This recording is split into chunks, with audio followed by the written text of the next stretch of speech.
ये दुनिया की कौन सी जगह है जहां दिसंबर जनवरी में न धूप की गर्माहट मिलती है न सर्दी का सुकून, बस हवा की ऐसी सरसराहट की इंसान की हड्डियों तक दर्द उतार देती है। कौन सी वैली है जहां पानी स्टील की तरह जम जाता है, जहां गाड़ियों के टायर्स ग्लास की तरह स्लिप होते हैं? कौन से गांव में सांस लेना मुश्किल हो जाता है, लेकिन उन्हीं लोगों का जज्बा हर बार नेचर की हर चैलेंज को मात दे देता है? अब इसका जवाब है द्रास, इंडिया का सबसे कोल्डेस्ट इनहैबिटेड प्लेस। ये वो जगह है जहां टेम्परेचर सिर्फ गिरता नहीं, गिरकर इंसान की हिम्मत, हौसला और एग्जिस्टेंस को टेस्ट करता है। इस इन्वेस्टिगेटिव रिपोर्ट में हम द्रास को 360 डिग्री लेंथ से एक्सप्लोर करेंगे।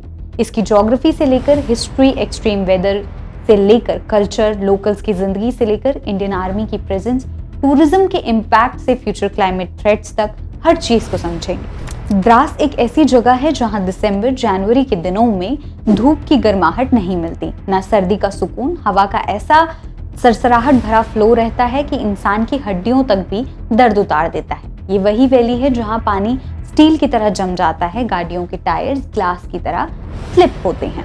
द्रास कारगिल डिस्ट्रिक्ट में 3300 मीटर्स की हाइट पर बसा एक बाउल शेप्ड वैली है जहां की शेप और लोकेशन दोनों ही कोल्ड को ट्रैप करते हैं। साइबेरिया और सेंट्रल एशिया की कोल्ड विंड्स जब हिमालय से टकराकर नीचे आती हैं, तो द्रास उनका नेचुरल फ्रीजर बन जाता है। थिन एटमॉस्फेयर, हाई ऑल्टीट्यूड, लो ह्यूमिडिटी और सराउंडिंग ग्लेशियर्स मिलकर ऐसी कोल्ड चैम्बर क्रिएट करते हैं जहां टेम्परेचर -20 डिग्री सेल्सियस से -30 डिग्री सेल्सियस तक का टेम्परेचर विंटर में नॉर्मल होता है। कुछ स्पेल्स में लोग -40 डिग्री तक फेस कर चुके हैं और इसी वजह से द्रास दुनिया के कोल्डेस्ट इनहैबिटेंट रीजन्स में काउंट किया जाता है। द्रास की हिस्ट्री लद्दाख की पुरानी ट्रेड लिंक से जुड़ी हुई है। सिल्क रूट्स के जमाने में Balti merchants, Tibetan Monks, Persian travellers और कश्मीरी ट्रेडर्स यहाँ रुक कर आगे बढ़ते थे। इसी वजह से शीना, बल्ती, पुरिग और कश्मीरी कल्चर्स का एक यूनिक ब्लेंड द्रास की आइडेंटिटी बन गया है। 1999 में कारगिल वॉर ने द्रास को पूरी दुनिया के मैप पर एक अलग इंपॉर्टेंस दी। टाइगर हिल, तोलुलिंग और बेटक जैसे क्रूशियल पॉइंट्स द्रास सेक्टर में पड़ते हैं और आज भी आर्मी की स्ट्रैटेजिक डिप्लॉयमेंट यहाँ से बॉर्डर सिक्योरिटी का बैकबोन संभालती है। द्रास का विंटर किसी नॉर्मल विंटर जैसा नहीं होता। नवंबर से मार्च तक टेम्परेचर -20 डिग्री से नीचे चला जाता है। रोड्स फ्रीज हो जाती हैं, पाइपलाइंस जाम हो जाती हैं और डीजल सॉलिड फॉर्म में बदलने लगता है। बारिश की एक बल्ती पानी सेकंड्स में आइस बन जाती है। स्नोफॉल कभी कभी 3 से 4 फीट से ऊपर तक पहुंच जाता है और जोजिला पास बंद हो जाते हैं। द्रास कुछ महीनों के लिए बाकी इंडिया से कट हो जाता है। एक्चुअल टेम्परेचर से भी ज्यादा खतरनाक यहाँ का विंड होता है, जो -35 डिग्री सेल्सियस तक फील क्रिएट कर देता है। द्रास में रहना एक सर्वाइवल आर्ट है। यहाँ के घर बंकर स्टाइल के होते हैं, जिन्हें थिक स्टोन वॉल्स और छोटी विंडोज कोल्ड ब्लॉक करने के लिए बनाए जाते हैं। हीटिंग के लिए बुखारी यूज होते हैं, जिसमें वुड के केरोसिन फ्यूल का मेजर रोल होता है। वाटर टैंक्स फ्रीज हो जाते हैं, इसलिए लोग आइस को स्टोर करके पिघलाकर पानी यूज करते हैं। विंटर्स में इलेक्ट्रिसिटी रिलायबल होती है और फूड स्टोरेज का पूरा प्लान समर्स में होता है। Dry vegetables, barley, peas, preserve meat और बटर टी विंटर्स का एक मेन डाइट होता है। स्कूल्स फ्रोजन क्लासरूम्स को हीट करके चलाए जाते हैं और हेल्थ रिस्क जैसे हाइपोथर्मिया, फ्रॉस्ट बाइट और रेस्पिरेटरी इश्यूज यहाँ की डेली लाइफ का पार्ट होते हैं। द्रास का कल्चर भी इस एक्सट्रीम क्लाइमेट में डेवलप हुआ है। यहाँ मामनी, नवरोज और लोसर जैसे फेस्टिवल सेलिब्रेट किए जाते हैं। शीना ट्राइब का म्यूजिक, डांस और फोकलोर द्रास की कल्चरल आइडेंटिटी को एक रिच बनाते हैं। यहाँ के लोग वूलन गोंज, पश्मीना शॉल्स, फर बूट्स और मल्टी लेयर क्लोथिंग पहनते हैं। द्रास का कल्चर यही सिखाता है कि सर्वाइवल खुद एक सेलिब्रेशन बन जाता है। इंडियन आर्मी द्रास में सिर्फ सिक्योरिटी नहीं बल्कि कम्युनिटी सपोर्ट का भी सबसे बड़ा पिलर है। एक्सट्रीम विंटर्स में snow clearance, emergency evacuations, medical help और रोड ओपनिंग ऑपरेशंस आर्मी ही करती है।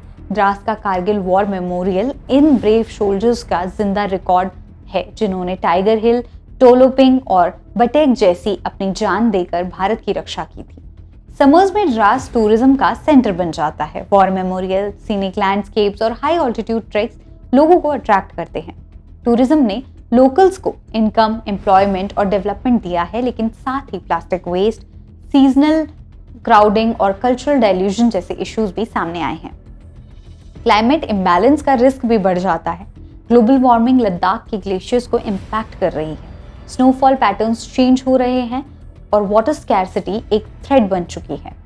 एग्रीकल्चर और नेचुरल इकोसिस्टम दोनों प्रेशर में आ रहे हैं। अगर वार्निंग ट्रेंड्स कंटिन्यू हुए तो द्रास का नेचुरल बैलेंस डिस्टर्ब हो सकता है। इंडिया में कोल्ड डेस्टिनेशंस बहुत हैं, लाहौल, स्पीति, काजा, तवांग, लेह, लेकिन द्रास यूनिक इसलिए है क्योंकि हैबिटेशन सबसे एक्सट्रीम क्लाइमेट में होती है। कोल्ड, विंड, वैली, ट्रैपिंग और स्ट्रेटेजिक सिग्निफिकेंस का कॉम्बिनेशन द्रास को अनमैच्ड बनाता है। द्रास की असली कहानी टेम्परेचर की नहीं बल्कि इंसान की है। एक शेफर्ड जो रोज -20 डिग्री में 12 किलोमीटर वॉक करके लाइव स्टॉक करता है। टीचर्स जो फ्रोजन क्लासरूम्स को बुखारी में हीट करके बच्चों को पढ़ाते हैं। आर्मी जवान्स जो कहते हैं कि यहाँ दुश्मन से पहले ठंड से लड़ना पड़ता है। विमेन जो पूरे समर का वक्त विंटर के लिए फूड स्टोरेज में लगा देती हैं। ये स्टोरीज द्रास की धड़कन बनकर इस जगह की रूह को डिस्क्राइब करती हैं।